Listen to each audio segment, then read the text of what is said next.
Greetings, kindred. Today we're going to continue our daily Bible study. We're doing the book of Ezekiel, written by Pastor Lancelot Knight of the former King's Chapel. And he wrote this back on January 11th, 2000, so that's 23 years ago. So I may interject some comments here and there if I think things are more relevant for today. But let's continue.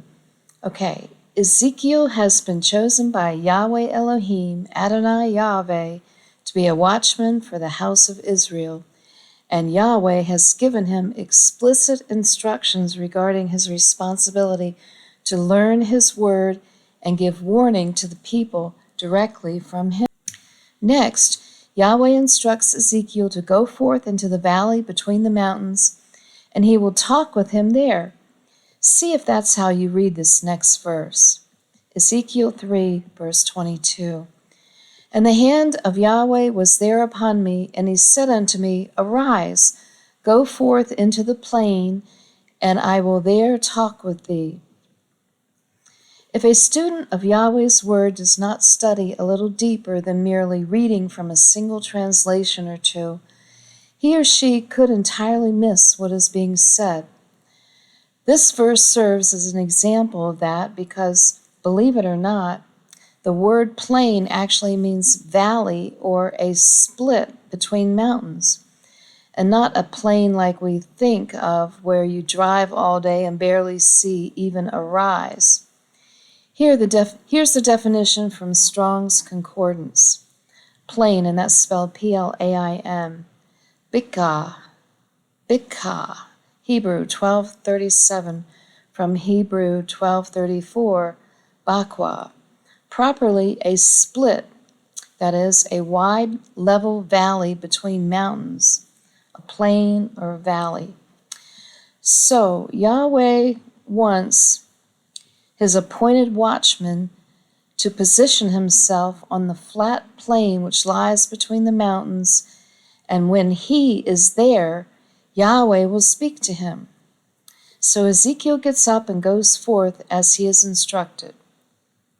Verse 23, Then I arose and went forth into the plain, and behold, the glory of Yahweh stood there as the glory which I saw by the river of Chebar, and I fell on my face. It must be an awesome sight to behold the Shekinah glory of Yahweh. Anyway, you can see that when the Yahweh makes an appointment with someone, he shows up on time. Of course, he can get there faster. And by the way, have you noticed how Ezekiel keeps falling on his face, and Yahweh keeps lifting him up and setting him on his feet again? Verse 24, Then the Spirit entered into me and set me upon my feet, and spake with me, and said unto me, Go, shut thyself within thine house.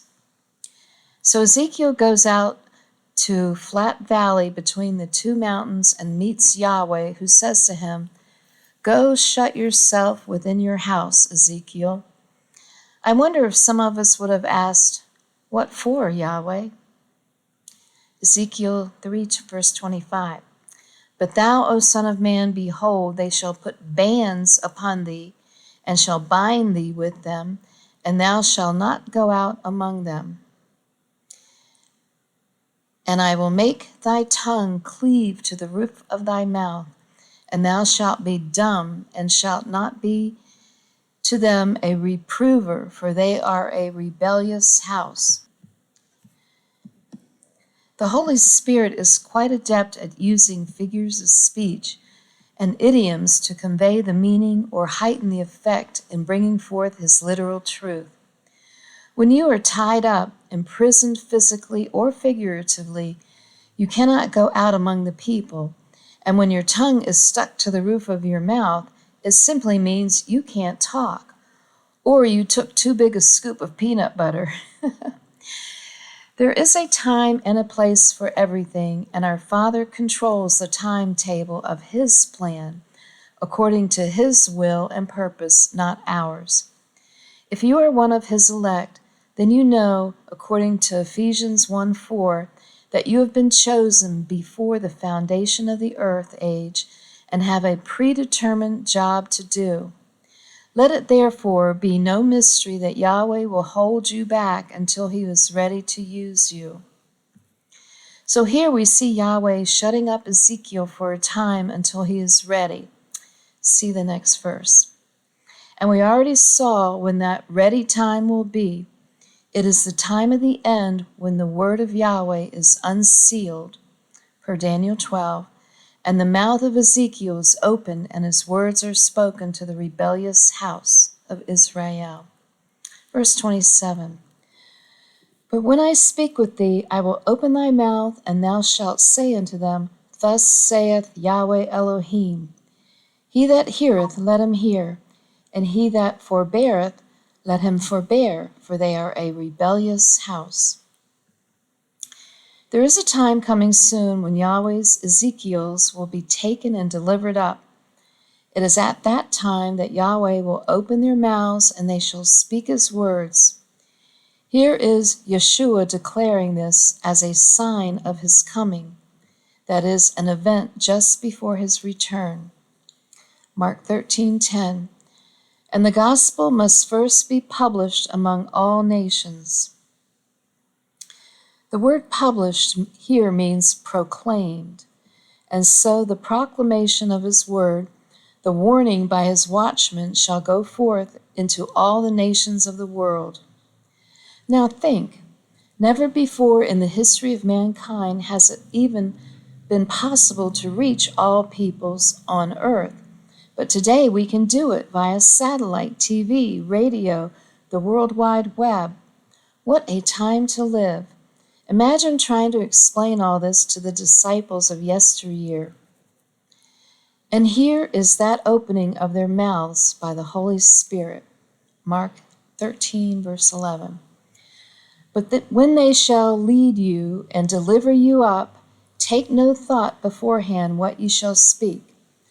Neither do ye premeditate, but whatsoever shall be given you in that hour, that speak ye. For it is not ye that speak, but the Holy Spirit. When Yahweh is ready, he will open your mouth, and you will speak. Thus saith Yahweh Elohim. For it will be the Holy Spirit that speaks through you, as in the example set forth on Pentecost Day in Acts chapter 2. Next, as we begin chapter 4 of Ezekiel, it is worth noting that one of the paradoxes concerning the word of Yahweh is that our Father uses very simple examples and illustrations to make clear what it is he would have us to understand. And yet when people read these simple illustrations and the events he brought forth in the Old Testament, they find them confusing and inexplicable. Okay, I knew I'd get it right eventually. I had to get a sip of coffee because my tongue was sticking to the roof of my mouth. These things are supposed to make our understanding easier, but they do not see the simplicity because they have failed to eat the whole scroll within and without, and consequently do not understand the symbology used or the plan of Yahweh to which it relates. We will find this ever so true in this book of Ezekiel as the prophet and priest is asked to do some things which seem strange to some, but as the Apostle Paul said concerning the events and deeds of old, they happened as examples for us in these last days. 1 Corinthians 10:11. Now all these things happen unto them for ensamples, and they are written for our admonition, upon whom the ends of the world are come. People naturally remember infinitely more of what they see than what they hear or read. And the more unusual a picture is, even if you only see it in your mind's eye, the easier it is to remember. Here's an example. If you looked out your window and saw a chicken and a horse in your yard, that would be unusual, wouldn't it? Farmers excluded, perhaps. But if you looked out your window and saw the chicken riding the horse, that would be very unusual, right? However, if you looked out your window and saw the horse riding the chicken, you would never forget it. You have heard the true saying many times, a picture is worth 1,000 words. Here is how the Apostle Peter would say it. But, beloved, be not ignorant of this one thing, that one picture is with Yahweh as 1,000 words, and 1,000 words as one picture. Keep that in mind as Ezekiel is now asked to build a model of the siege of Jerusalem that will come by the king of Babylon. It will be a sign for the house of Israel. Verse 3, but remember for what time this book was written, even the time of the end. Yes, the king of Babylon, Satan, and his angels will come and lay siege on Jerusalem, where he will stand in the temple claiming to be Yahweh.